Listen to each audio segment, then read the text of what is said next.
God. Good morning. I'll call the meeting to order for July 11th. Please rise for the Pledge of Allegiance. I pledge allegiance to the flag of the United States of America and to the republic for which it stands, one nation, under God, indivisible, with liberty and justice for all. All right. Okay, roll call will show that all commissioners are present today. Board members, before you have the agenda. Looking over it, we have some added items. Do we have a motion to approve the agenda?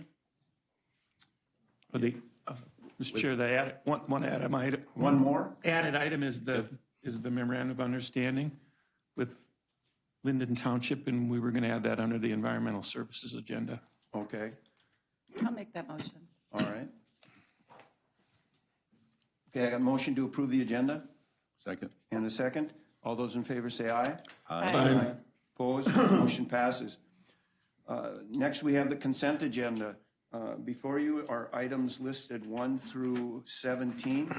Are there any items which board members would like to pull off for further clarification discussion? Mr. Chair, I believe number 8, Mike was going to make a comment on, might pull for separate motion. Oh, okay. And then also number 9, I was thinking, should we discuss that under environmental services, being we're going to discuss the potential pulling of a license for the same project? Sure. Okay. If that's okay. Okay. Anyone else? I do have a couple. I'd like to pull number 12 as far as the agreement with household hazardous waste on marketing, and number 14, the purchase of the mobile command center. So we have 8, 9, 12, and 14 that are being pulled. Any others? Now I'll look for a motion to I'll move the consent agenda with those pulled items. Second. And a second. All those in favor say aye. Aye. Opposed? Motion passes. Okay. So No. you wanted to put number 9 under environmental and number 8? Could go under administration. It's fine. Very quick. So. Okay. Okay. I'll put household hazardous waste under environmental. And then the approval of the command center. I guess I'm looking for some clarification on doing that. Could we maybe take that at this time? Would that be okay? Yeah, sure. Okay. Dan or Sheriff, would you like to approach us? And the reason I'm pulling that is I definitely see a purpose in having that command center. I take a look at the tragedy we had up in Sartell and that fire lasting a week and over 100 different entities being involved with that incident and how we need something like that. However, we just have the purchase on our agenda here, and I'd like to have a few more pieces of information. For example, I'm just curious, what we're going to do with the old one, because, there are other counties and other organizations that have that need, don't have the money. The other thing is, how are we going to use it? Do we need one? Does Benton County need one? Does Sherburne County need one? And how often does it get used? So I just have some general questions. So let's go ahead and, Dan, what can you tell us about this command center? Thank you, Dan Miller, Chief Deputy with the Sheriff's Office. So we've been looking for one of these for a couple of years. We tried to look at a bunch of different resources to see if we could find a used one or somebody that was discarding one that we could get one, and we just never found one. We were searching those sites daily trying to find one. If one would pop up, you'd have 15 seconds and somebody else would grab it before we could grab it. So we just never had the ability to get one. We're starting to see more and more large incidences. Our officer involved that we had in St. Joe, and we need something like that so we can organize and get out of the elements. Our negotiators, there's a separate room in the one that we're looking at where our negotiators can go in a room, seal themselves off, and do what they need to do. Out on calls, we've had them out in a cornfield, sitting in a cornfield trying to negotiate with people. It's just not conducive to what they're trying to accomplish. So we looked at several different vendors for these. The sheriff and I were at a conference and looked at 5 different vendors. A lot of them are 2 to 4 years out before they could deliver a model just because they're so behind on chassis. The one that we're currently looking at, they had that chassis there. A department had ordered it and then canceled their order. We would be able to receive this by the end of the year. So it was something we wanted to make a decision on, and like I said, because we could have it by the end of the year versus 2 years. Our current mobile command center is it's a trailer, a pull-behind trailer that we got from FEMA, I believe 18 to 20 years ago. It's very outdated. People are scared because of it's old and it just needs something. Minnesota VOED, which is the Minnesota Voluntary Organizations Active in Disasters, wants our old command center. They are an organization that comes into a tornado or a major disaster, and they're kind of the gap between local government and the citizens. So they can coordinate resources, that type of stuff for volunteers coming in to assist people at disasters. So that's kind of what we're leaning towards, giving it to them. They have a lot of their own equipment that they would put into it. We have some equipment that we'd take out, but we'd coordinate with them to see what they need, because I think it's a very valuable organization that provides a good service to statewide. So as far as, other organizations that have one, St. Cloud Fire currently has a command center. We would use ours, emergency management, with them using some of their grant money. They would have access to it. Like when we had, when the H1N1 bird flu came in, our command center was used. We would make it open for that type of, basically county-wide, and Benton County, anybody that would need it, we would allow them to use it. Yeah, that's what I was curious, we're going to allow or have access for Benton County because being just across the river, it just makes sense. A couple questions. Again, is size an issue? I mean, if you got a trailer that moves, it's fine, but pretty soon the trailer becomes a mobile home now. Then it becomes an issue as far as getting out to maybe rural areas and things like that. I think for a majority of the places, it will be just fine. We wouldn't take it like right on top of, if we were back in a field for some kind of incident, we wouldn't take it back there. We'd probably park it on the road or at a field approach. But any of the situations, I think, where we would use it, we would have had room to park it or to have it set up. Yeah. How often have we used it? How often do we deploy it? I think because of the limitations of our current one, we haven't used it a lot. We have a plan going forward of making sure that, because this will be a gas engine, to make sure that we're running it monthly, make sure that we're getting it out. And then I would guess probably a dozen times a year we would use it. Okay. Which, it's a lot of money for a dozen times a year, but it's one of those, when you need it, you need it. Yeah. And, usually it's a bad situation that we need it for. And we're getting more and more of those where there's bigger situations that we need to, have the technology and the resources to use. Okay. And then just thinking about the other nonprofit that wants it as a crisis center, it would be my opinion that if there is equipment there that is somewhat antiquated, rather than pull that and put it into a new, if the pricing is reasonable, that we would upgrade so that we have newer equipment, and then add that to the purchase price. So then we wouldn't be shorting them also of maybe some vital communication devices or whatever. I've been working with Aaron from Emergency Management, and we'll coordinate, once we get delivery, we'll coordinate with VOED to see what they would want out of our current system. Okay. We can work with them on that.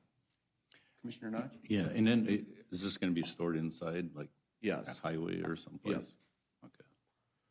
That's the plan. Okay, thanks. It's a large purchase, but a worthy purchase, and I just wanted to get more information. So, anybody else? Okay. If not, Mr. Chairman, not so much for Dan, but my 489,000 cents would be, if it's an item like this big, maybe it shouldn't be on the consent agenda. I think it deserves a discussion. One, this was good, and I'm glad you pulled it. I guess I wouldn't have asked for it to be pulled, but I think it is good to have a conversation that the general public kind of hears about it, but again, for whatever it's worth. I think we had, this was from last year. Yeah. So it was just moved forward. I think we approved to spend the money, but once we got the actual item, and the original price, of course, January 1st, it went up $30,000, our luck, but it was really nice that they had this 38-foot model on ground, because like I said, we were looking at somewhere 2 years before they could get a chassis delivered, and then a 6-month build-out time. So it was nice that they had this one. Yeah, just process-wise, it was included in the budget, and I think we carry that forward again. So I think we were using the ARPA money. Yeah, it's ARP dollars. Yep. So there was a discussion then, and now it's up to the level that it needs to come back to the board for approval. If it's, under certain amounts, then it wouldn't even come back because it's in the budget, but certainly it needed to come to the agenda. And Mr. Chairman, there is a $45,000 approximate grant. Correct. Emergency management applied for a grant that we could use for some of the technology pieces of inside the command center that they approved, or that we got approved for. So we just have to work through that process now, but it is approved by the state for that. And then just a comment about mutual aid.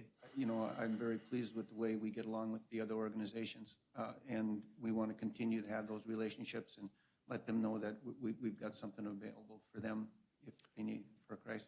So I think for me being in the law enforcement in Stearns County for 25 years, this is the best our relationships have ever been. Yeah. I think, we're starting to realize that we have to work together, and that we have to, it doesn't pay to duplicate resources if we have it, so. okay. Anyone else? That's not baloney. I remember when I was first elected, there was a huge gap in understanding between the then police chief, whose name I'll share with you after we adjourn, and our sheriff, who at the time was Jim Kostreba. But it was miserable. And so compared to where we're at now, it's much better now. And in addition, on these equipment purchases, folks, you're jumping to the conclusion that the technology doesn't change. The old equipment could access and be used with a certain other equipment out there, but there was some stuff that wasn't. So the challenge in emergency management sometimes is just getting everybody on the same page. Quick story, worst case. A number of years ago now, there was a fire at the paper mill in Sartell. And virtually every first responder in the entire area showed up. The third day of the crisis, the police chief for Painesville showed up and was amazed to find that he was late to the game. Well, what happened, what that incident taught us was that all this time, the Painesville system, they had 911, but it was through the Meeker County system. It wasn't through the Stearns County system. So no wonder that happened. That was remedied, certainly, but sometimes you discover things by accident. But anyway, you're making an assumption. The point is that the technology is staying the same, and it hasn't. So that's what you got. Okay, then board, I'm looking for a motion to approve this. So moved. Motion by Commissioner Clark, Second. Second, Commissioner Notch, any more discussion? All those in favor say aye. Aye. Opposed, motion passes. Thanks, Dan.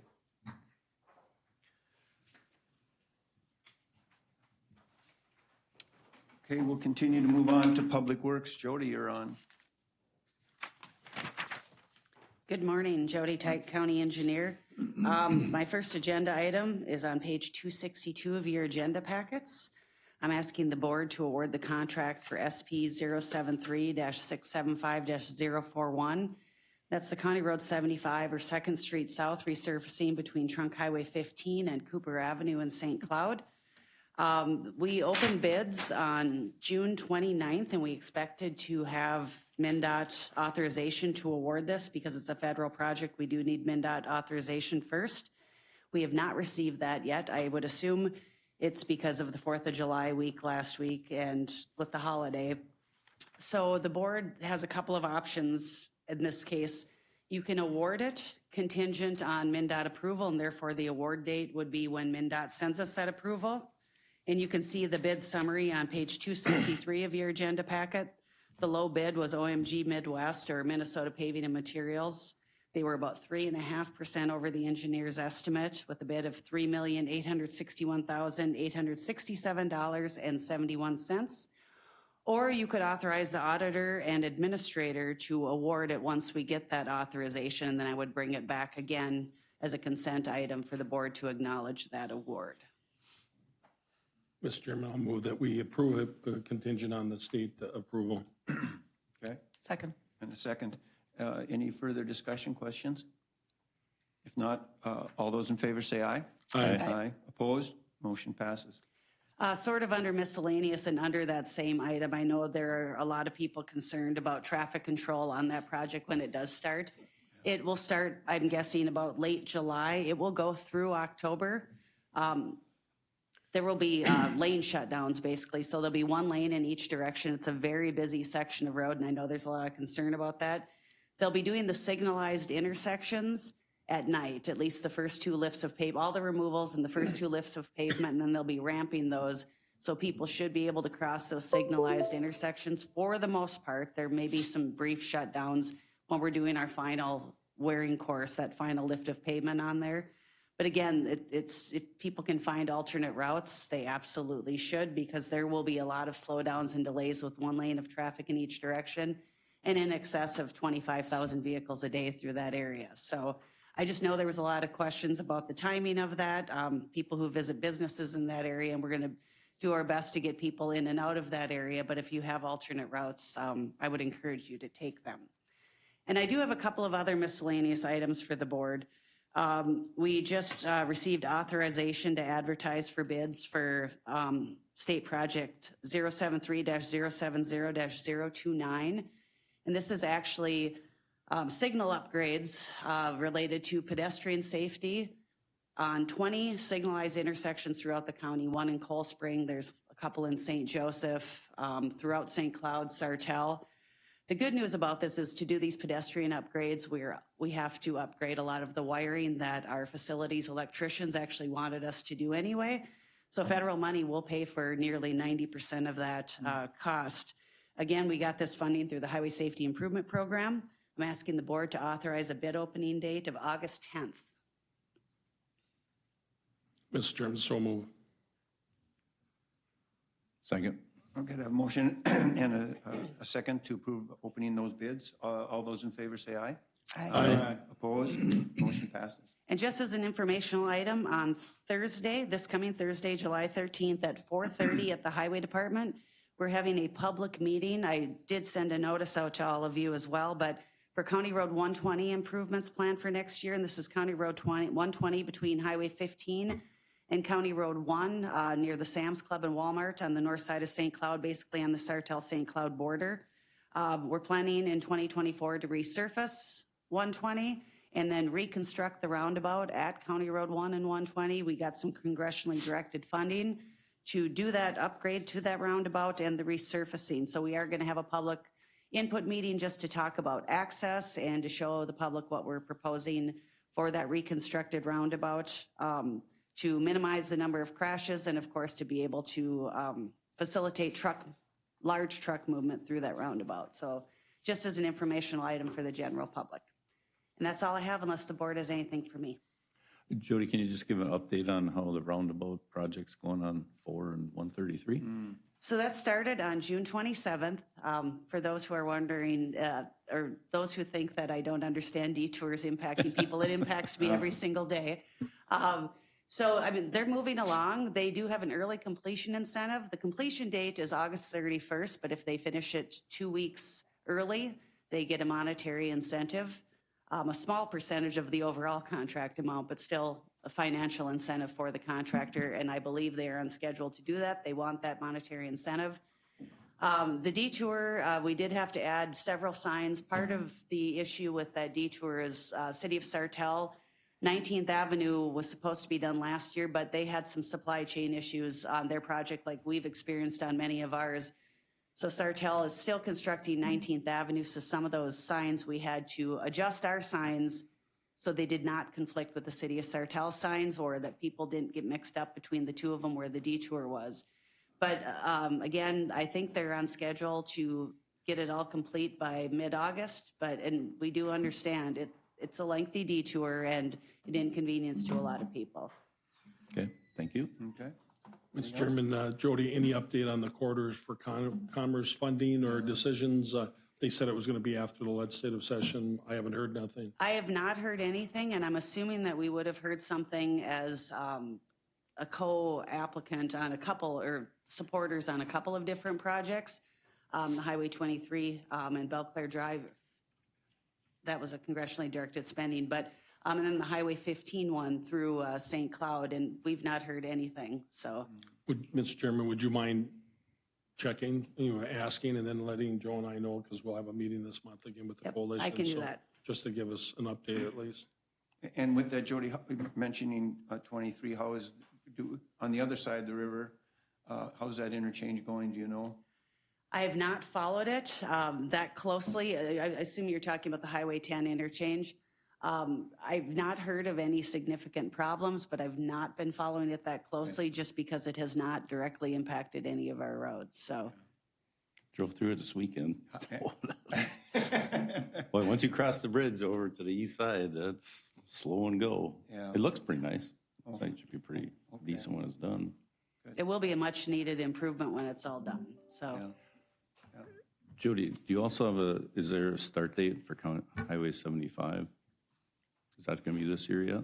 For the bridge? So the County Road 75 bridge, that bid opening was delayed by addendum to July 20th. Okay. Given the utilities that are attached to the bridge that had not moved yet, and the short timeline that we have, the concrete wearing course on the bridge would have to be placed by October 15th, and that would be tough to make it. Okay. So we are going to actually do that as winter construction, where the contractor will move in to get the cofferdams in December is our proposed schedule. They have to be out of the river bottom by March 15th, so they can't be within that ordinary high water level.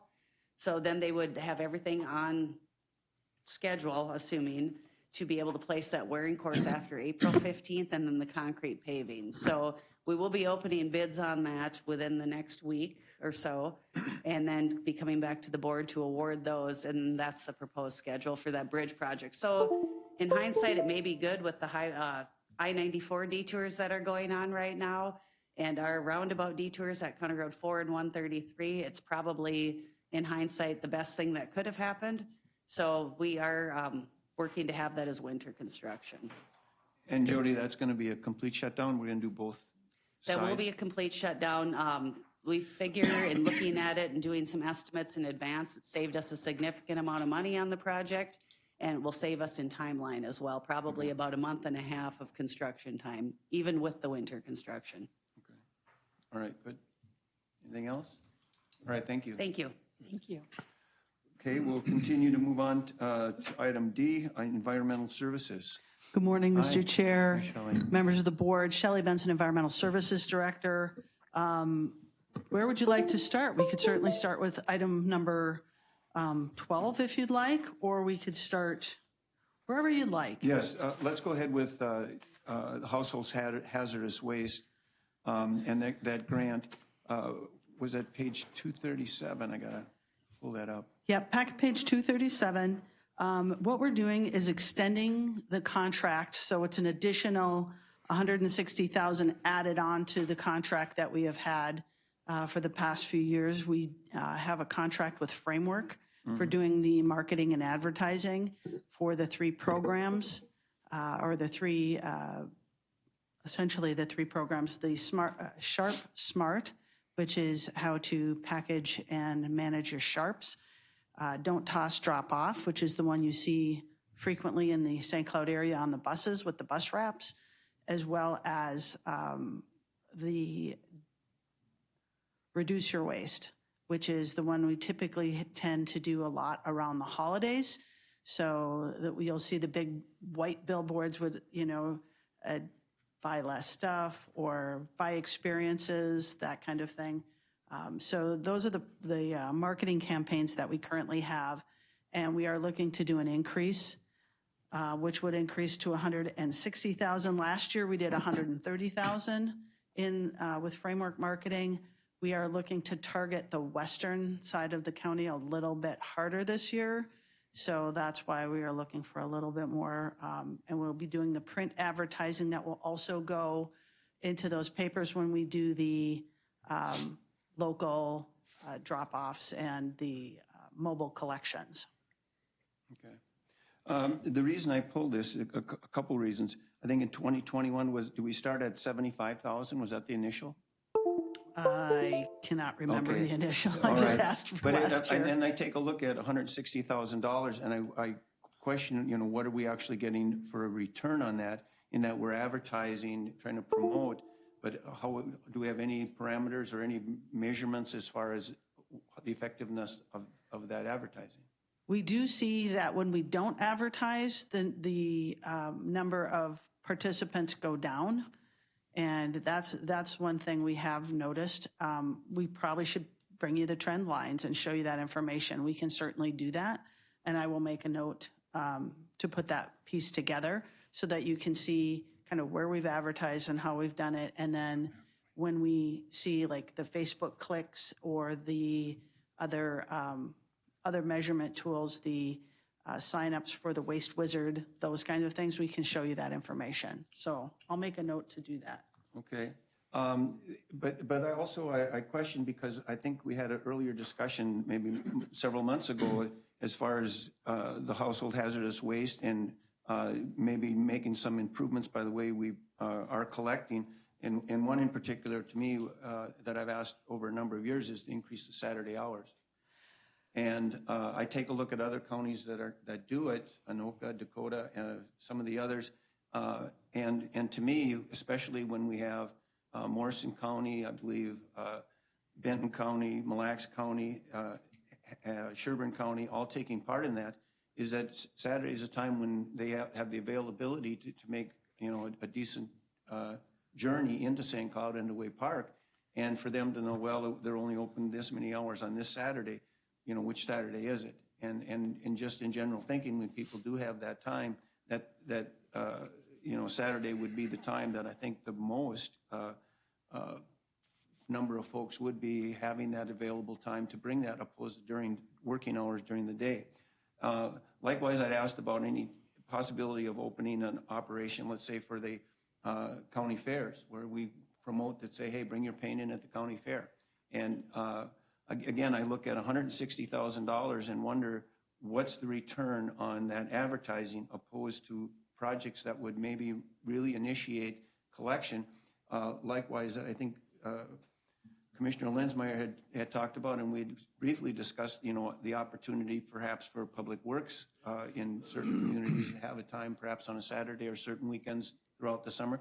Bring that stuff in, we'll take care of it, and then collecting it, and then bringing it to our recycling area. So I'm having trouble just spending that kind of money on advertising and not knowing necessarily how effective that advertising is when we could be employing people actually where the rubber hits the road and collecting items. Mr. Chair, thank you for that and those comments. What we have found is that we don't get a lot of people coming on Saturdays. When we have looked over the course of time, we did add the extra Saturday in. So there are 2 Saturdays a month that we do have collection at the facility. I think the thing that we do the best at is the mobile collections, and I think that's the area where we see people wanting to bring things in. So we tend to get a lot of activity at the mobile collections. One of the things we struggle with is having, I can appreciate the desire to have the county fair as a drop site.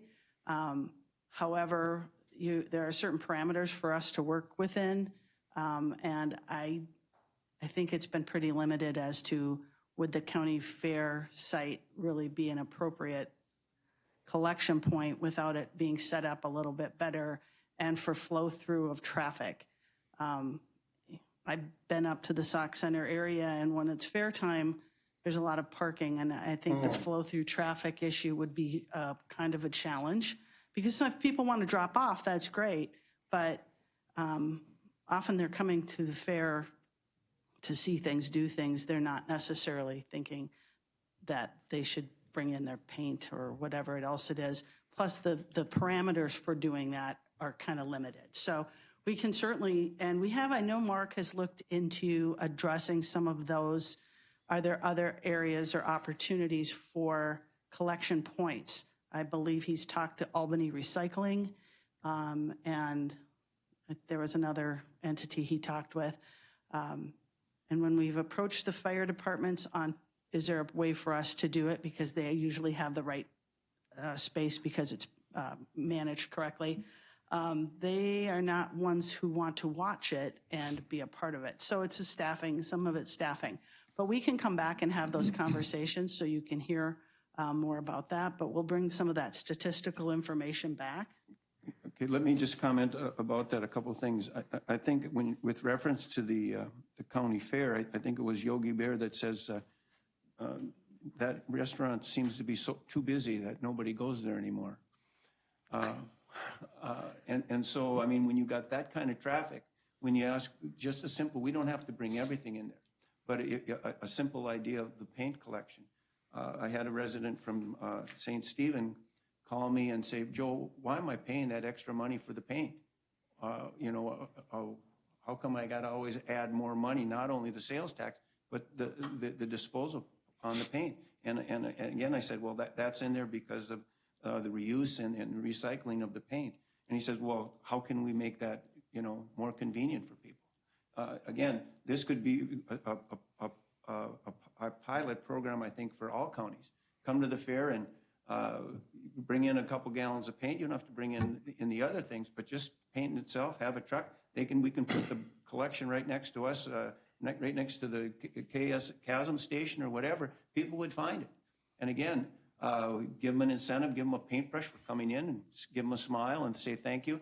And then the mindset would be, oh, county fair, I'll bring in my paint. County fair, I'll bring in my paint. But I know people's habits.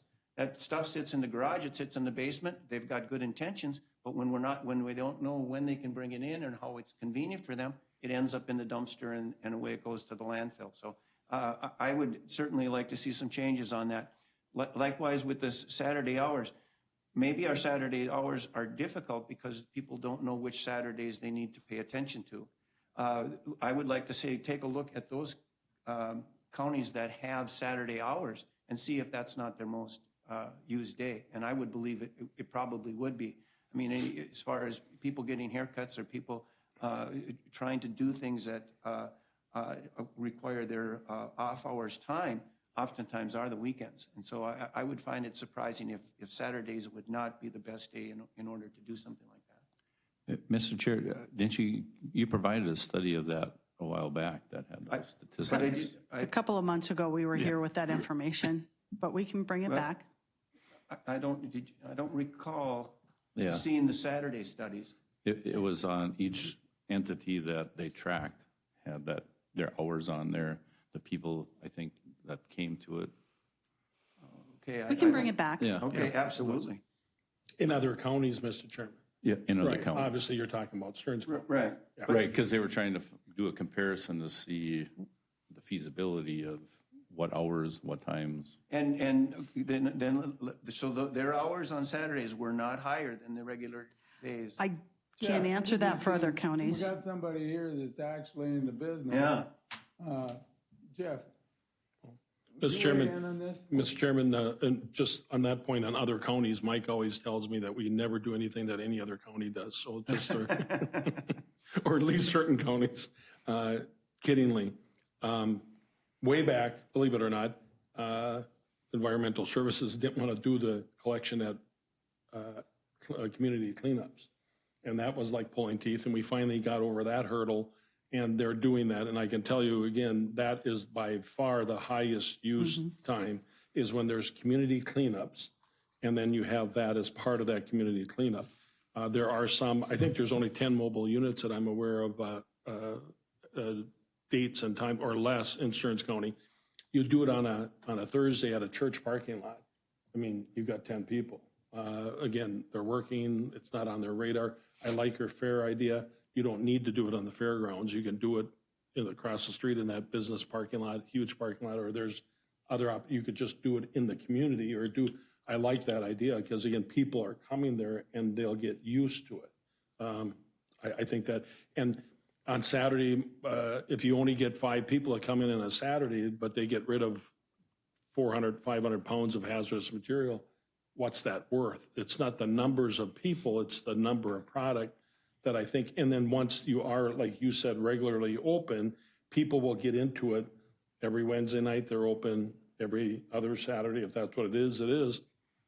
They'll get used to if you have the regular hours and but the mobile unit, next to the community cleanups, I think we could utilize the mobile unit better and more to do one, education, and especially if you want to do the western, and the western part of the county, education at the same time of collection. Because if you're there in the community and people see it, they're going to say, what is that and what are they doing? And then again, that's that educational piece. Again, somebody's going to tell me that this was approved ahead of time or whatever. I never saw this.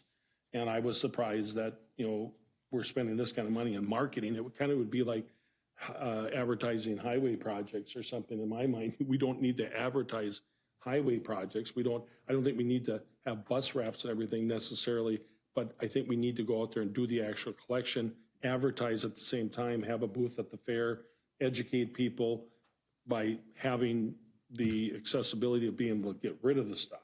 And especially in the rural areas. Again, people are going to be less likely to come in from Painesville to bring it all the way to Way Park, but they will if they know they can get rid of it when they do come in.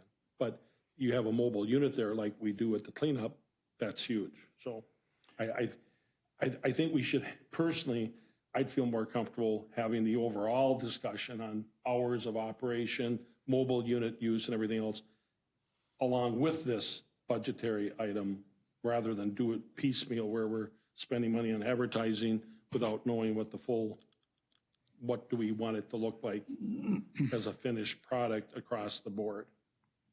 So, Mr. Chair, maybe for this year, for the fair, we can have old paint cans on display or something at our booth and pamphlets and, start it that way, because then I don't think having this collection facility on the fairgrounds would be a good idea, or having people carry paint cans through crowds of people. It would be better at the Walmart parking lot or someplace where they're coming. They can just wheel in, drop it off. But I think for a start this year, we could have it there, and then people say, why do you have that there? Oh, because Household Hazardous Waste picks all this different stuff up. Varnishes, stains. That's one way to educate without mobilizing the units right now. Plus, you could have the schedule on there. Yeah. It's at this community on this date and time, and just for options. Do for we? I staff. like that idea. In fact, do we have a pickup in Sauk Center?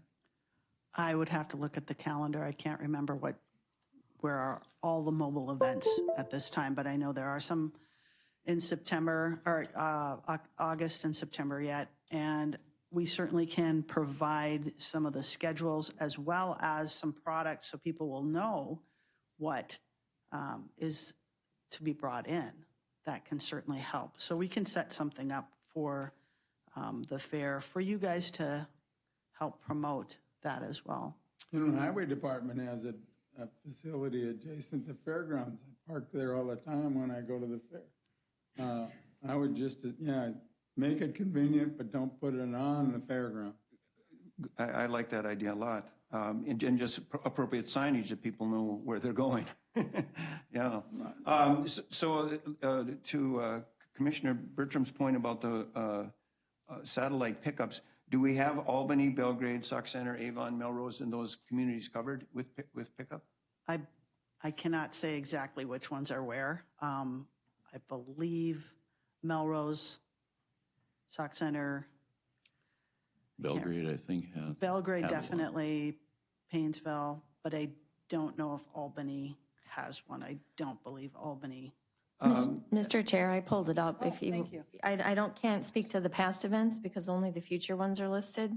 But it looks like there's one in Sauk Center on, oh goodness, August 2nd, And what day is that, Mr. Chairman, Angie? day of the week. I don't have a calendar. That's got to be Wednesday. Wednesday. Thank you. And then, Shelley can send this to you too. And then there's one in Holdingford and Albany on Wednesday, August 16th. And then Wednesday, August 23rd is Eden Valley and Greenwald. September 9th is Foley, and September 23rd is Kimball. And I can't. And again, Mr. Chairman, my 2 cents is doing that during the week is really difficult to maximize, as you say, what people like to do and need to do on Saturdays. You know, it's the more accessible you make yourself, the better. Again, the end goal is to collect as much of this before it gets into the garbage or the road ditch. And you can do the education of what not to do, and then more importantly, what to do with it, and by providing those opportunities. And the first year that you do something, like anything else, it isn't a hit. It takes 5 years. You have to do some consistency. And if you do it 5 years or 2 years, 3 years in a row, and the Saturdays, evenings, you know, not every evening, not every Saturday. And then if you do it, the cleanup, so on Saturdays, the mobile units, I think you're going to see the numbers continue to rise. And I would agree with doing it in cooperation with the cleanups, because the cities then promote that, so that they you know, they're encouraging people to bring those in. I guess as far as moving it ahead. And Mr. Chair, Yeah. maybe a thought would be, because you have OPATs, you have Albany Recycling, maybe the thought is go reach out to all of them, and maybe they can be the sites instead of, and then the county just reimburses them versus worrying so much about household hazardous waste, you know, having to be open all these odd hours. These people are open 5.5 days a week. You know, if they could work out a situation where they have someone on staff that's qualified to accept these products, and they have a storage place that the county just goes there, picks it up and brings it, might be a better option. I agree with you too, yeah. And Mr. Chairman, Commissioner Notch, that's a great idea. We've talked about it for a long time. And I'll tell you now, unfortunately, that somebody's going to tell you, oh God, we can't do that. We can't collect it together, and it's got to be separated. And then they're going to pull out all these regulations about, but that's what we tried to do. Gladys Dietrich, God bless her, was 98 years old, and she was trying to push this collection in Painesville, just a simple collection at the highway department. And that's how we ended up getting the mobile unit. Jerry Johnson said at the time, oh my God, we can't do that. And then we stuck $200,000 in this mobile unit, which is a good thing today. I mean, it is. But it was a simple concept that Gladys had back in 1980, and it never caught traction, largely because she and others were told, oh God, you can't do that. You can't take a, you know, and I've said even just taking a completely sealed bin and putting whatever you wanted to put in there, and then within a day or two, having someone from environmental services go pick it up, again, in a completely enclosed container that we could provide, and then the drop off. I'll tell you this, on the cleanups that I've been at, when the mobile unit was not there, people would come through and they'd have a refrigerator and a couple of tires and garbage, and they had the hazardous waste. And then somebody would have to tell them, well, they're not here today. And they looked at all of us and they looked back at the trunk and they shut the trunk. And when they drove away, we all looked at each other and said, where do you think that's going to end up? In the ditch. Ditch, garbage, you know, whatever. Because again, if you don't make it convenient, people are willing, or then of course, if you charge for it, even at cleanup, sometimes they don't want to pay $5 for a tire. Or $2. And then they won't pay the $5, take the tire with, and we look at each other and say, well, where do you think that's going to end up? So again, the more convenient we make it, the more, and then that, in my opinion, goes, the education will be done at the same time we're doing the collection. In my opinion, a lot better money spent than this. A bus wrap in St. Cloud won't do any collection in Sauk Center or Melrose or Painesville, in my opinion. But, so again, what I would recommend is that we table this and get the broader discussion of what that might be looking at next year, because this is for 23, 24 now. I think we should have a larger discussion on what do we want this to look at before we piecemeal spending advertising money. Can I summarize? We need to coordinate. I mean, we've got other partners or potential partners that have a stake in the game, but yeah, it isn't just about us. So let's see what we can come up with. And Commissioner Lenzmeyer, and that's why we have dollars that could be used for that. I don't want to necessarily, again, put those dollars that would be in advertising and then say, well, we don't have the money to work those coordinated. I don't want to advertise until we got a plan. Is that a motion? Well, it's kind of a dumb motion, but if that's what it takes to get this party started, I'll make the motion. I'll second Lee's dumb motion. Okay. So is that the motion to table then, or what is it? Let's do it. Table Table it. it. That's a reasonable. Mr. just Chair, wanna make sure what we were I think the voting on. best time to take a look at, you're going to look at that whole budget, we can do that, highlight that during budget time and have that discussion, so it'd be coming up the next month or so. Okay. I guess, is if it's a table, then we don't even have discussion, I believe. That's it. All those in favor Is say that aye. enough? Aye. Opposed, motion passes. Mr. Chair, would you like to do item number 9 on packet page 191? 191. Sure, let's go with that one. Okay. Angie Berg is here to discuss any questions you had. This is the item that had an after-the-fact issue for shoreland alteration, and I will let Angie discuss that with you. Good morning, Commissioners. Angie Berg, Environmental Services. Planning Commission held a public hearing on this shoreline alteration on June 22nd, and it was submitted by Heartland Landscaping on behalf of Gerald and Lisa Stile. And it was an after-the-fact major shoreline alteration permit for some walls adjacent to stairs. Angie, if I may, can we have that, do we have the page number that the Oh, pictures certainly. are in? Packet page number, well, it's B9 is the agenda item, packet page number 191. Okay, maybe, The pictures are 207 on has a picture. 207, What's on? 207 through let's go ahead and bring a 209. picture of 207 up if we can. I'm not sure I have access for that, but maybe Well, the I control I room. think Janet can Okay. Yeah, right, that's what I'm go to asking. packet page 207 and maybe has to do a turn on that because I think they're facing the other direction. Once in a while, the Planning Commission and the board do see after-the-fact projects, and that this is what you have here.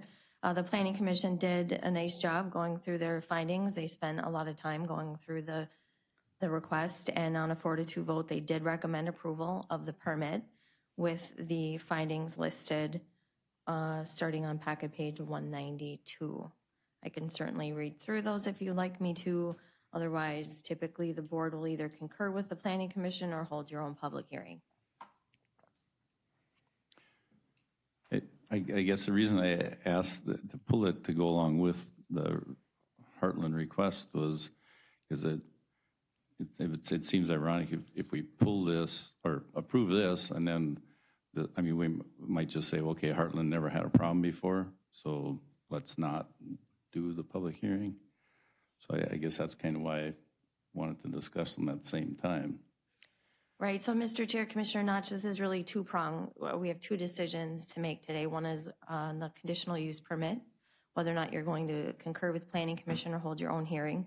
And then the second is really a separate issue, although definitely related to this project, is whether or not to hold a hearing to consider a revocation of Heartland Landscaping's shoreline contractor license. So you can do one without the other. Okay. Or you could do them both the same if you decide to have a hearing on the revocation. And Mr. Chairman, I agree with Commissioner Notch. It would seem, whatever we do in the next item, so maybe we're going to have public hearing on environmental services anyway in August 8th. Maybe we should just have our own public hearing on this, and then we'll know what we've done with the licensure. It was a 4-2 vote on the Planning Commission, 2 against. Mr. Chair, I think that would make sense. Okay. And I will agree with that as well. Again, you can, if you turn your head sideways, you can see the project here, or upside down. Yeah, there you go. And again, the boulder wall behind the steps would have required a permit, but they went ahead and just put it in. And we seem to be having a difficulty with contractors, oftentimes just going ahead and doing the projects. And then, of course, once the bank is disturbed, now actually you create problems if you try to remedy it or take it out. So then you're doing more environmental destruction when you try to take it out. Unfortunately, this is all too common. And by all means, I would support, as you'd requested, to go ahead and have the hearings on both issues. So, And just as a comment on my part, I think the rock retaining wall is probably a good idea because it's going to take a lot to hold that soil back, no matter what. So, right. But again, it's after the fact, versus coming and saying, hey, we really should do this in addition to this. Right. And we could have maybe had a plan that maybe would have had something similar, maybe using something more environmentally sound, but yet, again, the wall being needed to protect that absolutely probably needed to be there, yeah. So I've heard consensus, but not a motion. I'll move to hold hearings on both items on August 8th. Public hearings, sorry. Yeah, they're, separate but together. I can go for that. That's a second? Yeah. Okay, any further discussion on this? If not, all those in favor say aye. Aye. Opposed? Motion passes. Mr. Chair, we do have another item for you. That would be item number 1 on our agenda, and that would be the rezoning for Channel Marine, and that would be packet page 266. And the Planning Commission had a tie vote. When the Planning Commission has a tie vote based on the ordinance for the Planning Commission, that item comes forward to the board for decision. So for your purposes, you can approve, deny with the sets of findings that are appropriate, or you can hold your own public hearing on August 8th. Mr. Chairman, I think it would be appropriate because of the 3-3 vote and because there was one member missing, but because of the 3-3 vote, I think we should have our own public hearing because there's a lot of moving parts to this. So I'd make a motion that we have our own public hearing on August 8th. Okay. I'll second that. Okay, I got a motion and a second to have a separate public hearing on this issue. And, being at that commission meeting with planning, I'll tell you where there were good arguments on both sides. That's why you got a 3-3 vote. So it's worth us taking a look at where we're going to go with this. As much as you folk like to go to the dentist, let's make an appointment. That was yesterday. So I got a motion and a second to hold that or move that forward to a public hearing. Any further discussion?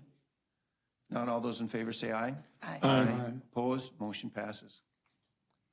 Mr. Chair, we have the item that was in your blue folder, which is the Memorandum of Understanding with Linden Township. They would like to make a minor change. And Angie, I couldn't remember what it is, so I'm going to give it to Angie, who can go through that with you. Yes, Mr. Chair, Commissioners, so occasionally we do have these MOUs, and Township of Linden would like to take over permitting of accessory dwelling units. That's the only change here. I'm sorry, Mr. Chairman, I didn't hear you, Angie. Yes, Linden Township, Mr. Chair, Commissioner Bertram would like to take over permitting of accessory dwelling units. And so it warrants a change to the MOU, not a public hearing. And then Angie, as far as them taking that over, they would be able to have their own ordinance, but they would not be allowed to be less restrictive than the county ordinance, is that correct? Mr. Chair, correct. So the agreements that we have with townships is they have to adopt our ordinance as written or be more restrictive. And then that MOU details out who does what, basically, for permitting. So they're just proposing to take over the permitting. They're not proposing to be different. Not to make changes. Correct. Just that do the permitting. Exactly. And, Mr. Chairman, I'm just curious, certainly support it, but there must have been something that prompted it. I mean, was it 1 or 2 incidents or 5 incidents? It just might help Sure. us understand the depth of it.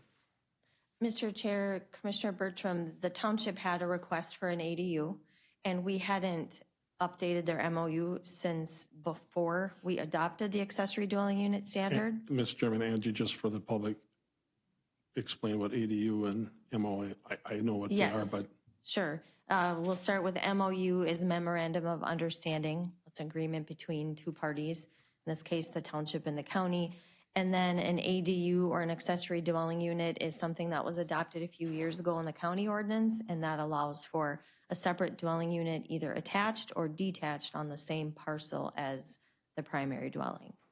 So some people call them, mother-in-law apartments or whatnot, but they can take on several different meanings. So those are the abbreviation explanations. In terms of why they want to take this over, Linden did have a request for an accessory dwelling unit, and the memorandum of understanding wasn't very detailed in who would permit it. And so they just said, yes, we want to permit this too, so now we're just making it formal.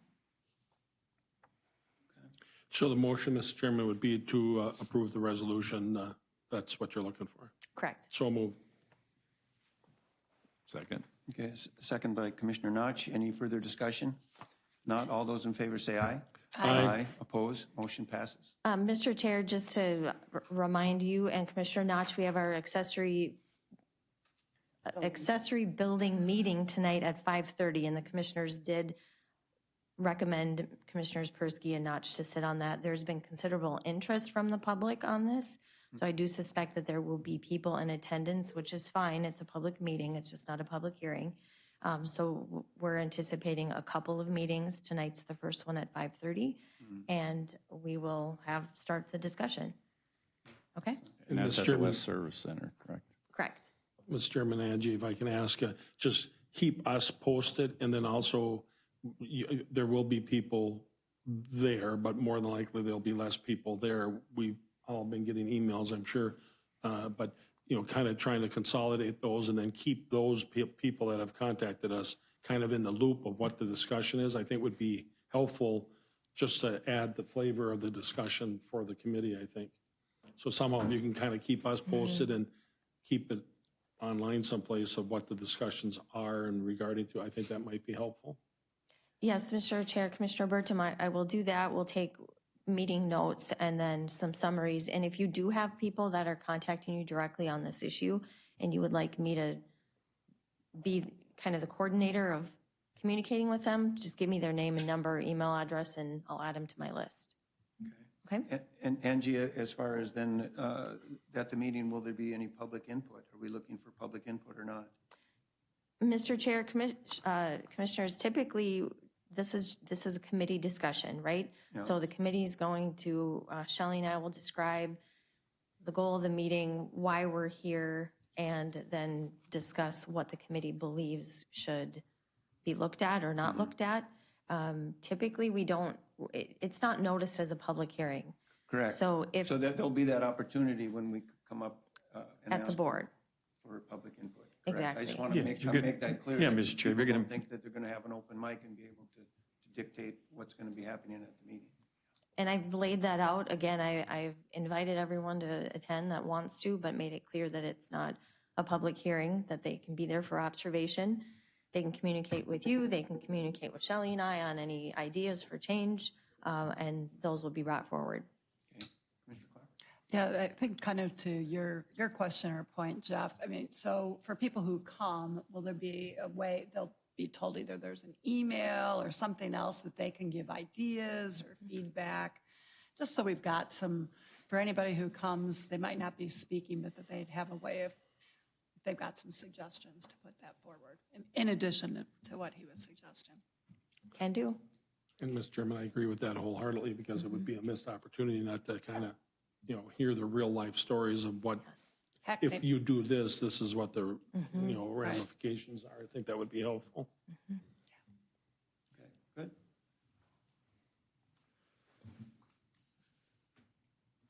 Anything else? We do have an update for you on the information that was requested related to milk and honey. Okay. And Chad May is here related to that particular item. So as you remember, we have had some conversation or some information requested related to the sound monitoring at Milk and Honey. I've reviewed the data with Chad. We had conversation. We looked at the standards. The standard is the state noise standard. And there are two different levels because east side of the property has one standard and the west side of the property has a different standard. So we have monitored or looked at the information provided by Milk and Honey. We have asked them to provide their sound monitoring data. They have done so when we've asked them to do that. They keep it for the entire period of time where live music is being played. So we have that information. So essentially, Milk and Honey has they have 11 times where they are having a concert outside, outdoor music is being played.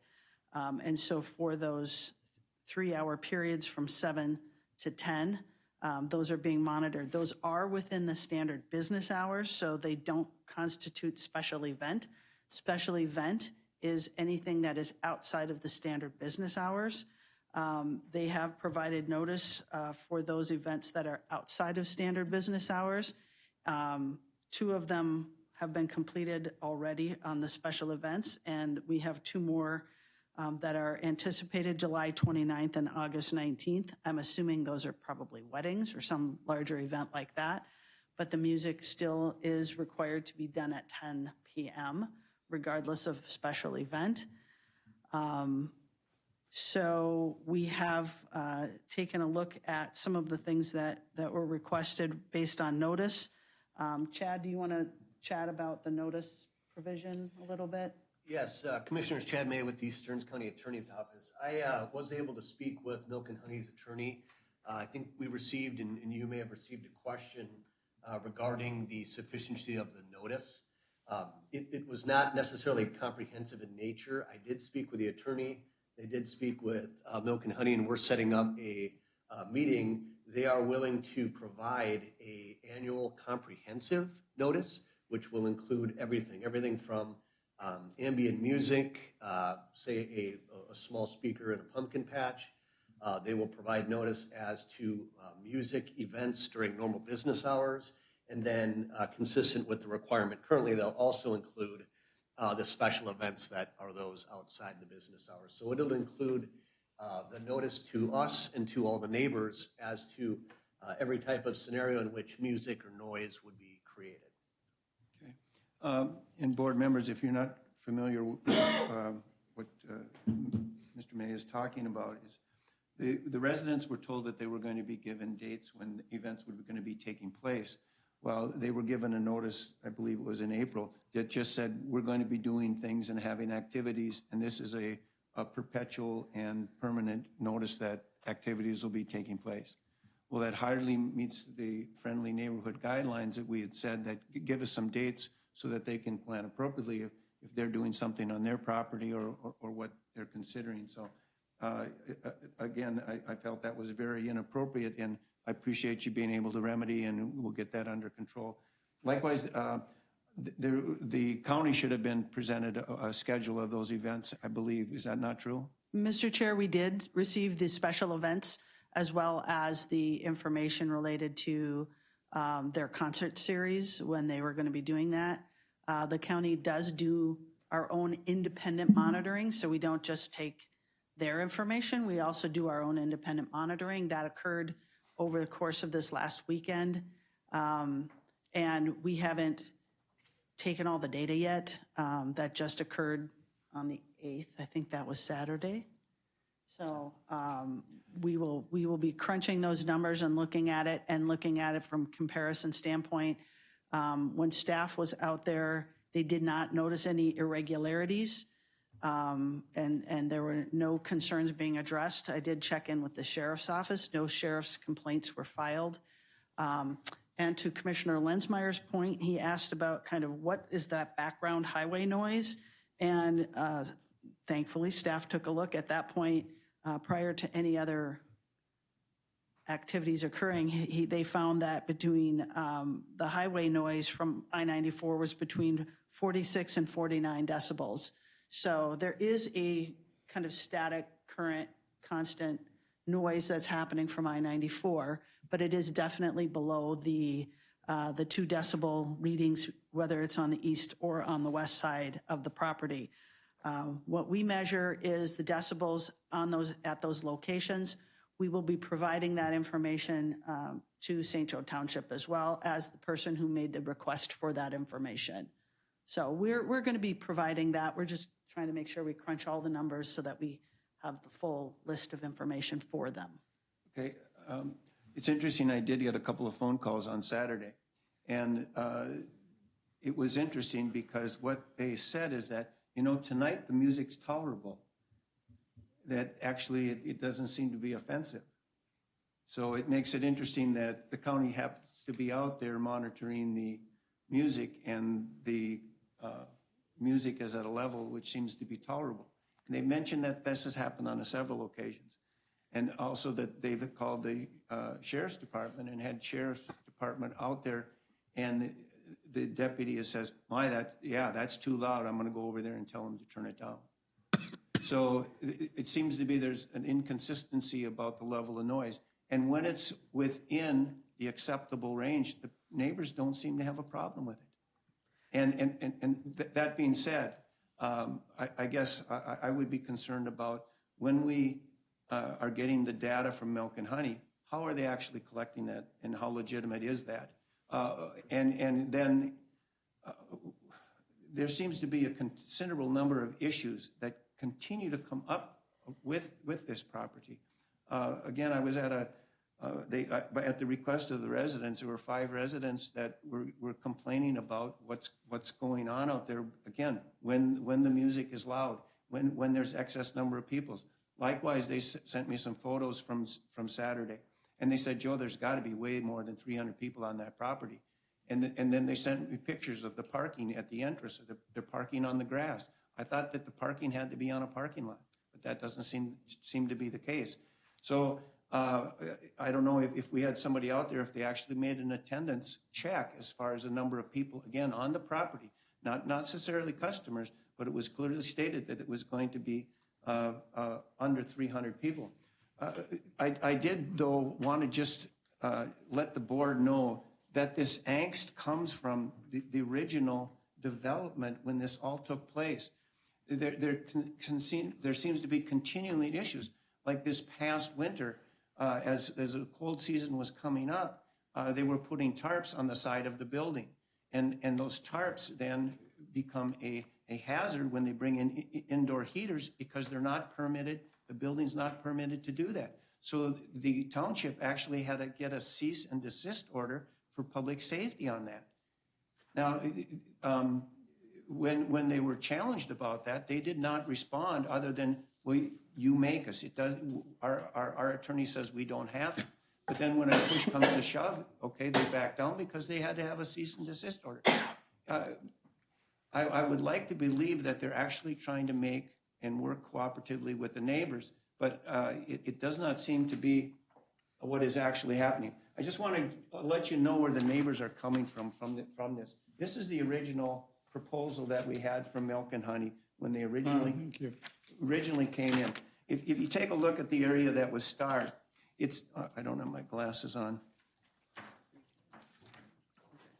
The proposed farm winery includes an apple orchard, processing, and apple cider sales. Okay, business hours between 8 a.m. and 10 p.m. Special events may go beyond these hours, okay? And it talks about the 3-time employees, the size of the building, okay? A tent may be also used for special events. Prior to this, they came to the township. When they came to the township, they said that they were going to be making cider. That was going to be their operation. There was no mention of special events. There was no mention of music. So when we went ahead and had that with the Planning Commission, we turned to the second page. Now it talks about those special events. Special events will be 12 events per year, which would include an autumn festivals, spring blossom, holiday parties, music on the farm, and even they talked about having some fundraisers for certain organizations. Nowhere did they ever mention having wedding receptions. Nowhere did they ever mention having music outside of those special events. They never requested that. And then they came back to us, I believe it was in 2019, with some update, and I believe we okayed the second building at that time. But again, when they made the request, they did not mention to us that they would be doing anything outside those hours other than, and that's why they were granted the 8 a.m. to 10 p.m. because during the, especially harvest time, you know, that you maybe need those hours to clean up and get the apples in and things like that, wash equipment, whatever. And we were thinking that it was purely an agricultural operation and they were going to have these 12 events. When they presented to us as well in this chamber, the same thing was expected, and I even praised them. I thought it was an outstanding idea because, again, they were having an orchard. They were going to have these 12 events. But what it actually has turned into is it has turned into an entertainment venue. And that's the frustration of those neighbors because they were deceived as far as what they thought they were getting and what they got in their neighborhood. And personally, I can understand their frustration. And I don't think the operations of Milk and Honey have worked, again, in their best interest. As I mentioned with the sound, as I mentioned with the parking, as I mentioned with the sidewalls on the enclosure. So I want you to know that's where these neighbors are coming from. Likewise is the township. The township's understanding was those 12 events would be the number of events in which there would be outdoor activities happening that would disturb the neighborhood. So that I wanted you to understand where these folks are coming from. In case, again, if they can work within the parameters of that noise limit that was apparent on the weekend, I believe the neighbors would be very pleased to see that, and we'd have less problems.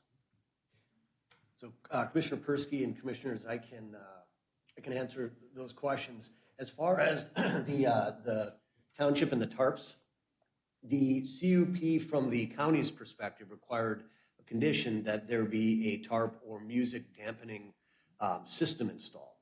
What they went with, the township was not agreeing with due to the nature or closeness to the floor of the building when they did that. There was not an order from the court as to a cease and desist. It was the township just indicating what you have planned is not something the township building inspector would agree with. So what they ended up happening is the township and Milk and Honey entered into an agreement as to that noise dampening. And the noise dampening determination that was made is the tarps that are used for this specific purpose could be employed, but at a distance that the township was satisfied was far enough away from the building to allow people to get out if need be. And so that's what they did relative to that issue.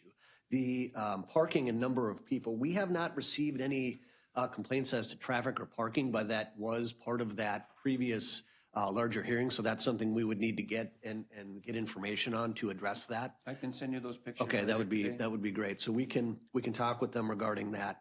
As to the loudness of the music, I think I mentioned to Shelley that, you know, a person's perception of noise is maybe based on genres they don't prefer, right? So if we're hearing music we like, it's not as offensive. If we hear music we don't like, maybe that loudness level is increased. But what I can tell you is when we met with Milk and Honey there, prior to us beginning this sound recording and compliance with the state noise standard, they did employ and pay for a sound engineer.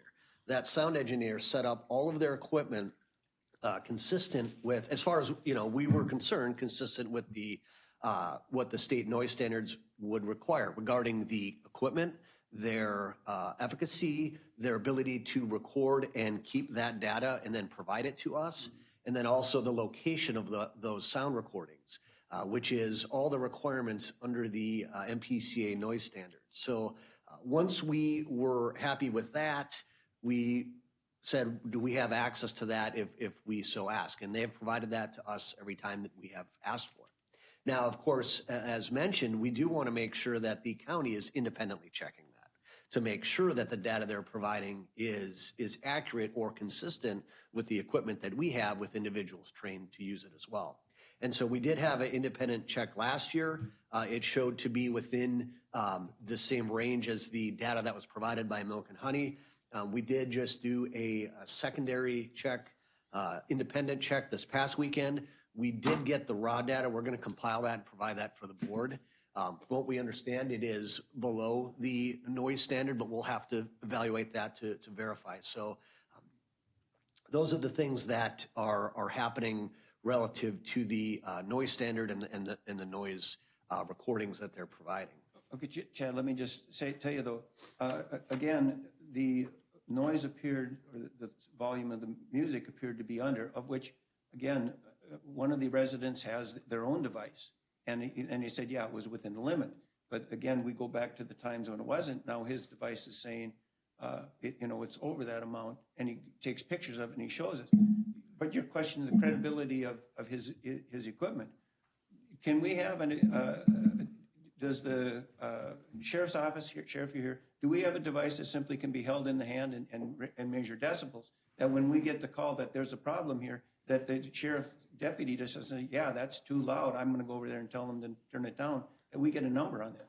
Well, we do have that, Environmental Services does, and they have someone qualified to use that to measure, and that's what's done on the independent checks. I can tell you the information, what I believe you're referring to is the citizen has a cell phone that has an app that appears to give a decibel reading. Right. And what I can tell you, from my opinion, as to Milk and Honey's paid certified sound engineer and an individual with a cell phone app, I'm pretty sure I'm going to give more credibility to the sound engineer. But again, not full credibility because we need to independently check that. So because the credibility there too is when these individuals show me a picture of the sound receptor, okay, the device being set on the ground, that's not state standard. State standard says that it must be up in the air. And so, yeah, I question the data that you're actually getting. The data may be right in the machine, but the method in which they're using to collect it is not. Well, I think what we can do is we can check with them again to get a more comprehensive understanding of what they're using, where they're using it. If people want to look into that, we can certainly get that because they've been more than happy to provide us the information as to what they're doing. But we can request that. Okay. Yeah. And then we also are independently verifying. Shelley can correct me if I'm wrong. I do believe when we're going out, we are also checking the location and heights at which they're measuring.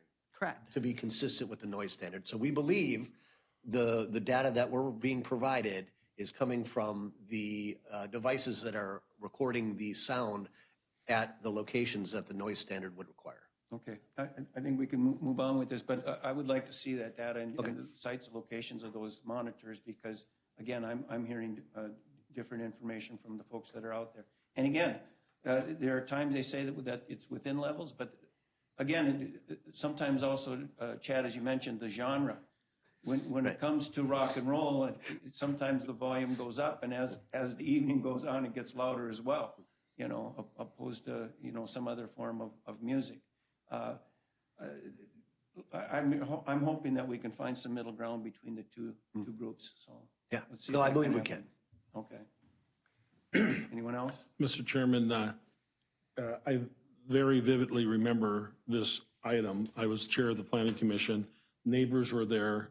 We had a great discussion. We did a number of things to minimize knowing what we felt could be a problem. And they wanted different events and larger events and several day events and everything. We limited it to one multi-day event, and we limited the number of people. We did that all intentionally, and everybody seemed to be on the same page with that, including the township. Obviously, something has gone wrong with this to have this many issues for this long. And I did ask, by the way, Shelley, on June 14th for the tapes and the minutes of the meeting. I haven't gotten that yet. And I think that would be helpful for everybody, because if we heard the conversation that actually happened, it would create the flavor. And I don't remember any, I don't know what you want to call it, argument about, okay, this is how we feel this will minimize the issues and everything. The residents seem to be okay with that. Milk and Honey seem to be okay with that. And somehow it just kind of has gone astray for some reason, and I'm not sure why. I won't say the name, but everybody will know what the business is. Same thing, noise complaints across the lake, lighting issues, everything else. Parking, that business was told they could not park on the grass or gravel. They had to do a parking lot. And I remember the parking issue coming up very specifically. And we said, well, you can't just be parking in between the trees and on the grass. You have to use, and their plan was to use the park and go lot, the St. Ben's lot, and then use shuttle buses on those larger events when there's 300 people. And again, my memory isn't the greatest, but some of this stuff I remember really well. And that was the conversation. Well, now parking's on the grass. Well, the other business couldn't do that. You know, the operation hours and the special events, we very specifically, we limited it to 12. Well, suddenly now everything's a special event. So some of that is, and I'm a firm believer, if you do an on-site visit, you know, a lot of these issues can be solved, and I don't know that we need to solve them, but I really would encourage you then and Environmental Services to sit down with the township, to sit down with the neighbors, to sit down with Milk and Honey and say, come on, let's come to agreement. But first, you need to understand what Joe passed out this morning. We have to understand this is the map, in my opinion. Joe, and thank you for sharing that. This is what I'm waiting for from Shelley then. And then the minutes discussing these things. Again, it was very specific and was very, all of this stuff was discussed. And if we can kind of get back to that, and then that other business that I referenced, they took care of it. I haven't heard, and I don't know if Environmental Services has, if they would have had, I probably would have had noise issues, lighting issues. Again, it's simple things of turning the band a different direction, turning the lights in a different, it's simple fixes that I always am the eternal optimist that can happen that will solve this. When we keep getting emails and phone calls from the township, from the residents, from the establishment, there's something not going the way the process is supposed to go, in my opinion. So what I'd really encourage you to do is sit down with everybody and try to have I think we can say this in the public meeting, a come to Jesus meeting. Yeah, I think that would go a long way. I don't think Jesus will show up. He's always here, Lee. And I can say prior to the new system that's in place to do this, we did have that out at Milk and Honey with the neighbors, the township, us. We were there. So, and I believe, Commissioner Percy, I know was there, and I think, the residents were able to really voice their concerns, and it felt as if they came away with a good feeling about what was happening.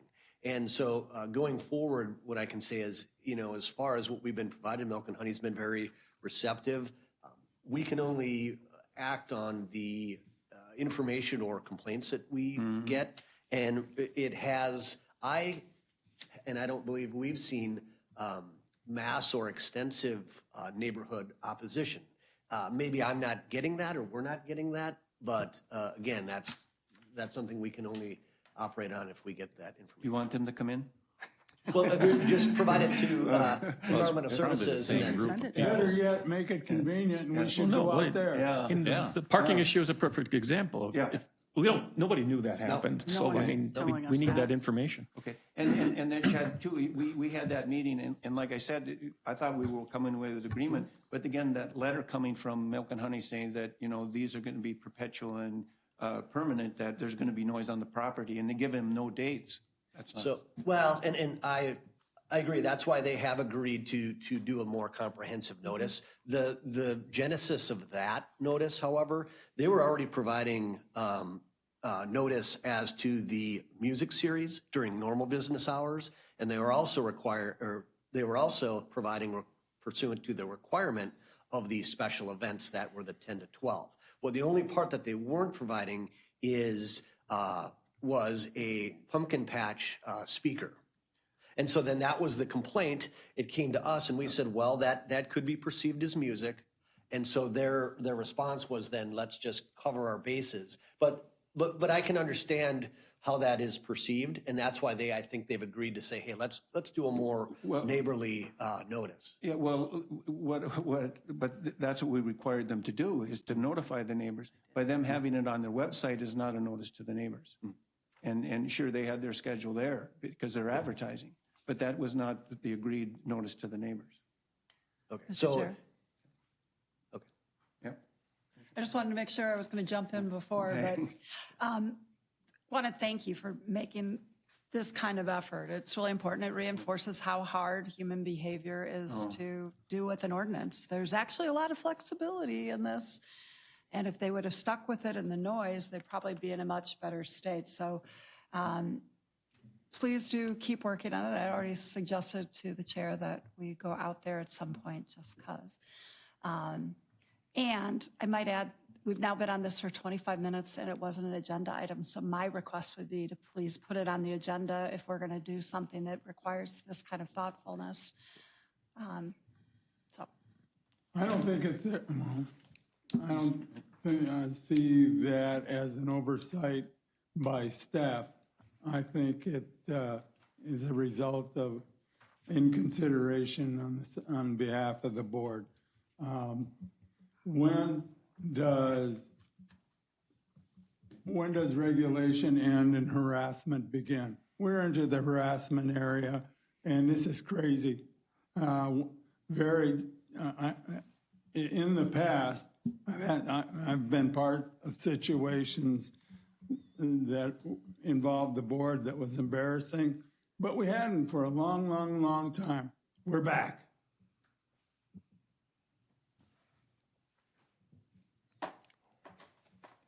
Mr. Chairman, I'm not sure what that was, but when we get complaints, I didn't bring it up, but I'll just say this, when we have items that come up and it's consistent as it is, and some of us are more engaged than others, we have an obligation to talk about it. So maybe how we talk about it is one thing, and that's this agenda thing I'll never figure out, I don't think, but we need to deal with it because it's obviously not being dealt. When things keep coming up and back, it's not being. And my point just was that if this was just supposed to be a quick update, that's fine. Right. I didn't think it was more than that. And there's clearly an issue there. And I think maybe to lead part of your point, we are now as a board getting into some things that maybe we should just keep saying, please go deal with this. And I think you're hearing all of us would like to make sure that it's getting dealt with. And I'm at least a little bit heartened to hear there's some positivity on making those changes. But when your business hours are until 10 o'clock at night and you sell cider, you are going to be having a number of things. So I just, it goes back to what we've said on so many things that relate to neighbors. They need to start talking to each other. And there's not a lot. I think a lot of our frustration is they're not working together. And that's really frustrating. And I think all of us respond to the complaints that we get. You happen to be particularly close to it, so I appreciate your efforts on it. And, it's been going on since The beginning. the beginning, Yep. Yeah, well, continue the harassment. This is no. Maybe if you give the neighbors We're free going well tickets. beyond. Oh, yeah. It's probably a smart That would idea. even come there and. Lastly, Joe, I just would also say, when you look at their list of things. It says could include, and it says et cetera. These are examples. They're not an exclusive list. I am not surprised that weddings are in there. And I do recall us talking about weddings when I came to the board. I disagree with you. I know, I get that you disagree with that, but when you have could include and et cetera, that's a pretty broad Yeah. array. Right, and that could be done by design. Okay, Maybe when you I have nothing get else, home, Mr. you won't Chair. beat the dog. Amen. Good luck, Chad, I have faith in you. all Yeah, right. really appreciate it. Yeah, thank you. Jesus. We have a break, otherwise administration. Mike, do you think we can get through this quickly, or is it going to be long? Shouldn't be too long, Should we go with it? but I already took my break. Okay. He's a little apprehensive after all this. It's like 10 minutes, otherwise I need to go to the Can we restroom. do, you got 10 minutes or more? Take a break then. All right, we'll take a break. Thank All you. right, we'll take a break. Do you want me to stay for this item?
Okay, Dr. Williams, we're back. All right. Thank you, Mr. Chair. We've got two things under administration now. You moved the cannabis ordinance to this agenda. And so what that item is, as you know, the legislature passed a bill that allows the adult use of cannabis in the state. On August 1st, the personal use or the use of possession and use of cannabis will be legal in Minnesota. The rest of legalization, and by that I mean the retail, the manufacturing, and any agricultural impacts, those will all wait until the state has its department up and running, and it's not expected that we'll be dealing with those kinds of issues until early 2025. And so we have an internal committee, with the sheriff and the county attorney and environmental services and everybody beginning to take a look at that long bill that was passed. And so we can begin to understand all the impacts and come back to the board with some ideas about, if we need to do something in zoning or licensing and those kinds of things. You have the opportunity to set some fees. So all of those we have ample time, I believe, to deal with that. And if we don't, I think then we can actually also cause some kind of a moratorium if we had to do that. So for all those issues, we're beginning to digest the bill and we will come back to the board with some thoughts on that so we can get your thoughts on that. But right now, with the use being allowed on August 1st, law enforcement and our county attorney think that we should adopt an ordinance that will prohibit the use in public spaces, parks, sidewalks, those kinds of places. And basically anywhere that you can't smoke as well. So you can see in the ordinance that it prohibits those kinds of things. It's of course, to do that, we need to hold a public hearing and adopt that ordinance. And there wasn't a date here, but we would encourage you to set that public hearing for August 8th, and then if you see fit to adopt that ordinance, you can do it at that time. So we'll only have a small gap in time where we won't have an ordinance in place making it illegal to use in public spaces. Okay. Dr. Williams, I think that's a great idea. And then on August 8th, if we have information as far as how the sheriff's department deputies are dealing with it as the availability and use is with us, and what we can expect, so that in case we get, calls from people complaining about it, or whether they think they're being mistreated, or what those things are, and just get an idea, because I don't know what to expect. Yeah, I'm sure. I see the sheriff left, but those are the kinds of things we're discussing, and I'm sure he'd be happy to talk to you about that when we deal with this too. Okay. And anybody. Then long term, like I say, we'll bring back a number of things, and I think a couple of weeks ago, I shared with you the AMC document and actually the League of Cities documents that kind of get you thinking about all the issues that we'll be dealing with. Okay. And Mr. Chairman, share that with us at that time as well, along with the canines. Evidently, they're outdated now because of, is based on what the sheriff told me. Let's talk about all that a little bit, just so we're all, and then being a naive Spring Hill farm boy, I'm not exactly sure how this works. So you can have it, but you can't ship it interstate. You can't bring it here. So the farm boy in me says the only way you can have it is if you have grown it or somebody else grows it. Or what happens if you're growing it and then you give it to me or sell it? Because the reality is, what I'm confused on, what I don't know, is somebody smarter than I are going to have to talk about this, is how can you have it, maybe Lee knows, and yet you can't buy it or you can't transport it because it's not legal federal. And then what ramifications, again, if I'm growing it and I give it to you or sell it to you, is that ramifications for governments? And again, I think a bigger discussion would be in order to piggyback what the chair said. I think it has more to do with other bodies' input on this. Until it's more clear cut, I don't think we should be doing a whole lot there, because this is a moving target right now. Absolutely, and there's a number of, I think, decision points that the board is going to have. in a number of areas. The law enforcement is being questioned right now is one that's going to have to be dealt with in August. Really, though, I think the only action that you have important to take would be to set this hearing for August 8th and hopefully enact that ordinance. And some of those other decisions are going to come later. I get the law enforcement part, and you want to have some information on that. We can certainly do that, but I don't think you have any decisions to make in that regard. Mr. Chairman, so the motion would be to set the public hearing on August 8th. So move. Could I get a second on that? Second. Second, Commissioner Notch. Any further discussion?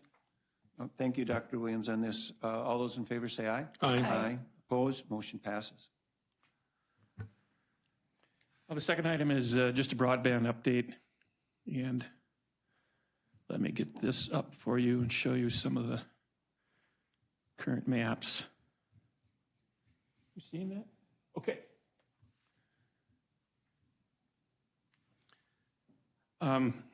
The most positive thing about the broadband update is this area here, whatever color all of that is. That was our application with Runestone, and that application has been funded by the state border-to-border program, and so all of this area will receive fiber to the premise service with construction beginning next year. And as you recall, this was the area that we originally started looking at as in the greatest need, and we really didn't even look at some other parts. Because we knew that this area our committee was really made up of almost all people out in this area, and so it's really I'm pleased that we have that. And then just to remind you, all this area is our RBIG application, which was also approved, and that construction is going to begin next year as well. This area. These two areas here, whereas our successful application with Albany Tel, and that construction, actually they're trying to get at that this year, starting now, I believe. I know we've actually made some payments to them or began to make payments to them. So those three areas were strongly supported by the county with your $16 million, not all of it, and successful applications. Then we have some other things noted here. This was a federal Reconnect grant with ARVIC. This is a SciTech Reconnect grant. So those both will be fiber to the premise service. And there's a little bit of Meeker Co-op in the last Reconnect grant down here in Painesville Township. So the bad news is that this area here that we applied for this year was not funded. And really, if you think about it, it makes sense. The state just was not about to put $10 million into one county with the amount they had. In fact, they've already reached out to us. We're going to meet with them, I think, next week. Both the new executive with Albany Tel and I are going to meet with the folks from the border just about what we might need to do to make sure that gets funded in the next round, assuming the board would want to make that same application in the future. So as you can see, we're covering a lot of the county. Then these hash marked areas are areas that we still are working on. And so one of them, well, this is the Albany Telco that wasn't funded. So we still need to do that. We have an area that we call that with Avon and St. Joe townships that I've issued a request for proposals for this area. It almost is better to see it on the previous map here. This is here, Avon and St. Joe Township. And so I've issued a request and we're generated some interest in that area. We also have a request for this area in the eastern Wakefield Township and northeastern Luxembourg Township. I think we'll have interest there. And you can see that some of these are because there's barriers. I mean, here we have the interstate as a barrier. That's why they, like Albany Tel, couldn't come down. The same up here west of Sauk Center in Ashley and Sauk Center Township. I've issued an invitation for proposals for that area, and then I'm working with ARVIG to fill in the Zion. Actually, the current ARVIG grant covers 56% of the unserved premises, and then we have this other area here, and ARVIG is doing the cost estimates for that area. So there's going to be some, we're going to have proposals here. We'll begin to talk to those providers and see what we may or may not be able to do. And then I think there's going to be some decisions by the board, really, what do we want to apply for, kind of some strategy and how we fund this going forward. And we should be able to have that discussion before. We don't really know when the next round of grants is going to be. Maybe September, October is what we're hearing. So those few areas, some of those have a fair amount of density. In the Avon area, there's a fair amount of density. The Cold Spring, there's a little bit of density.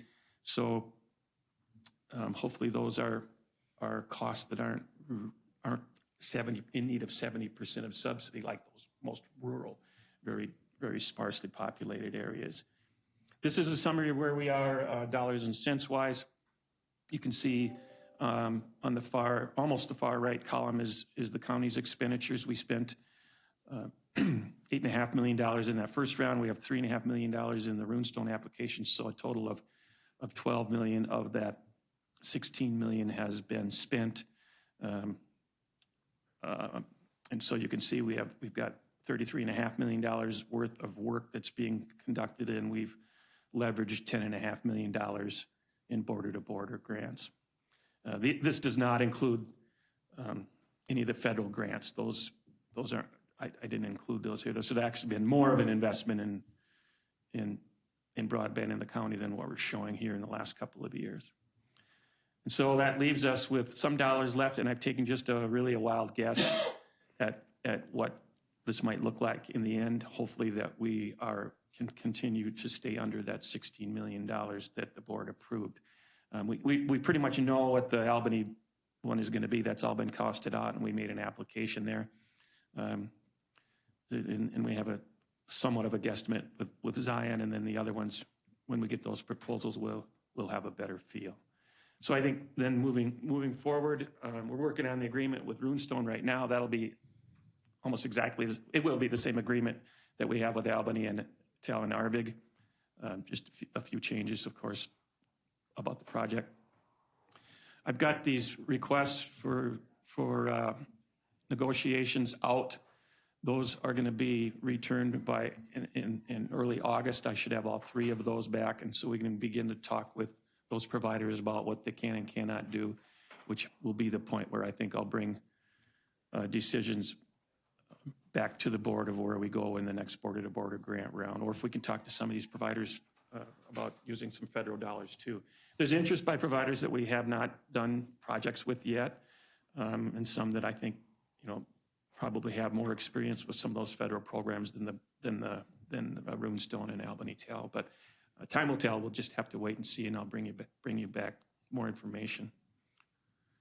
So good news with Runestone. We're going to cover a large part of that western part of the county with the Arvig and the Runestone, but we have some fill-in to do.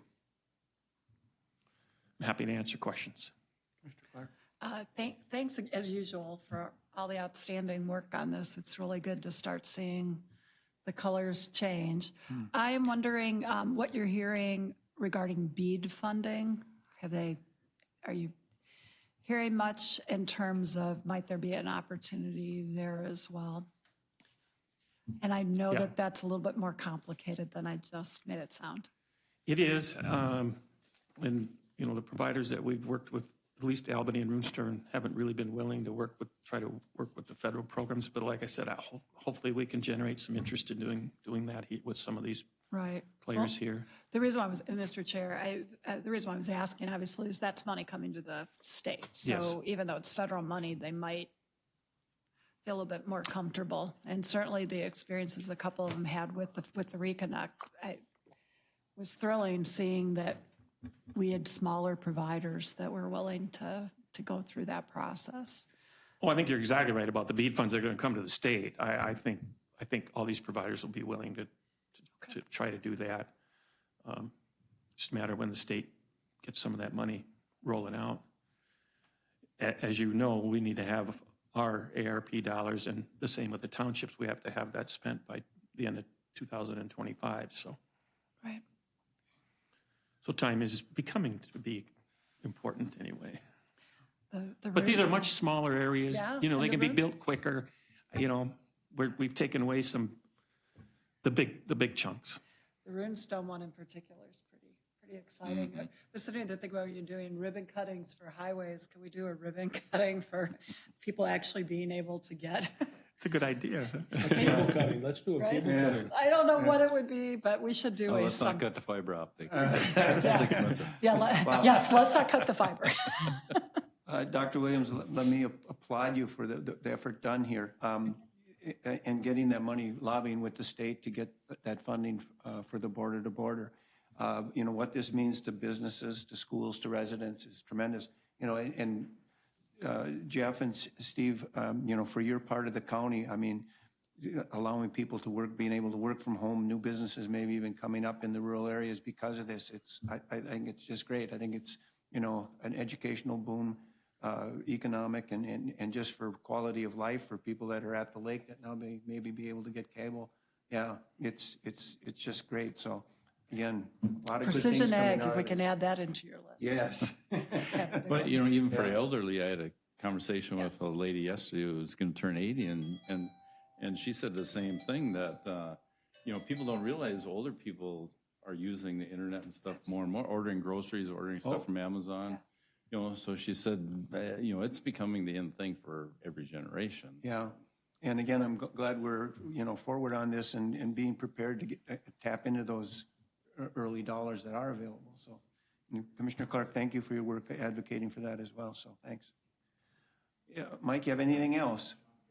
One item, I guess, we've been contacted by the Minnesota Rural Counties organization, I guess, Rural Counties, about Stearns County joining that, and they're willing to come and give a presentation to the board. So that's my question, is the board interested in that? I've heard some commissioners say that, you know, we should listen to the request. I'll respond to that. My own opinion is I've been using them, and in that when they have the meetings, I go to them because a lot of the information is quite pertinent, especially again to the western side of the county. And I mean, I don't know if it's a matter of funding or dues or whatever it is, but their issues seem to be in line with, you know, what's happening, Steve, in your district and Jeff in your district, that we definitely could benefit if we hear it from them. We like what we hear, and we would maybe move forward with membership. And at least then I wouldn't be able to, I wouldn't sit against the wall. I might actually sit at the table when I go to those meetings. And I'd agree with you, Commissioner Persky. They've reached out to me and asked if we'd ever consider it. And I said, well, in the time I've been on, I don't know anything about it. Okay. So yeah, I'd be willing to. Mr. Chair, I agree. I think it's worth having them come. Obviously, we're in Micah County, so we just have to remember we've got MRC is an affiliate of AMC, which is great. Like you, Joe, you know I go to those meetings too. They've hired a lobbyist, and I don't think they've done anything that would have been, in the crosshairs with the other works we're doing. So I don't know if Luke would be coming or who, but and Luke's serving on the AMC board right now, which is also helpful. So yeah, Yeah, have them come. I was contacted, I believe, by Luke and whoever their lobbyist is, both. And I think they emailed the board chair first. So if there's consensus with that, they're willing to come on August 8th or August 22nd, whichever one works. So we'll schedule it.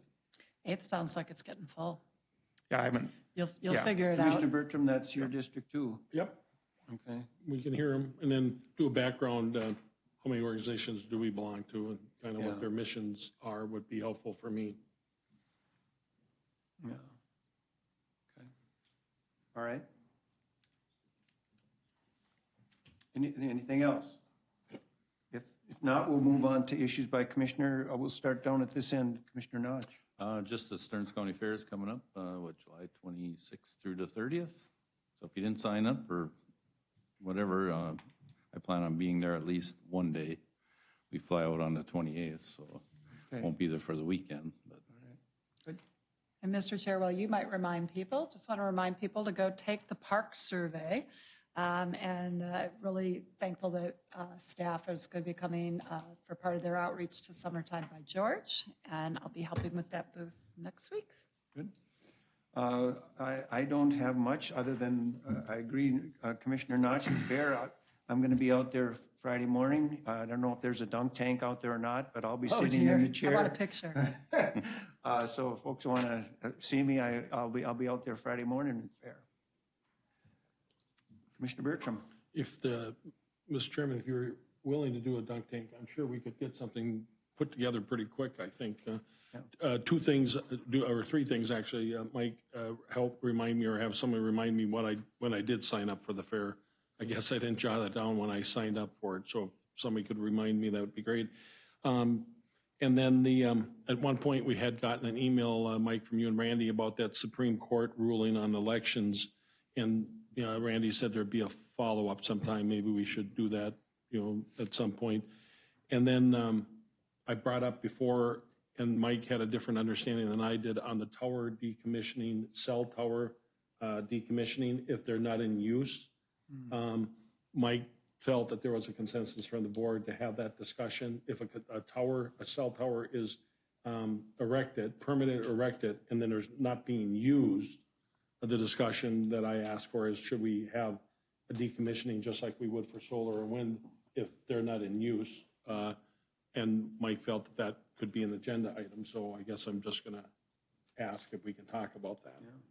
Well, I think it came up at a meeting I was not here for, and then I heard a little bit about it later. And what I would suggest, if the board's amenable to it, we'll just have staff do a little research on it, so you can understand the issue a little further and maybe what other counties may or may not do with it, and just bring it back for a discussion point. I assume if there's something to be done on it in the long term, that is something that would be delegated to the Planning Commission first.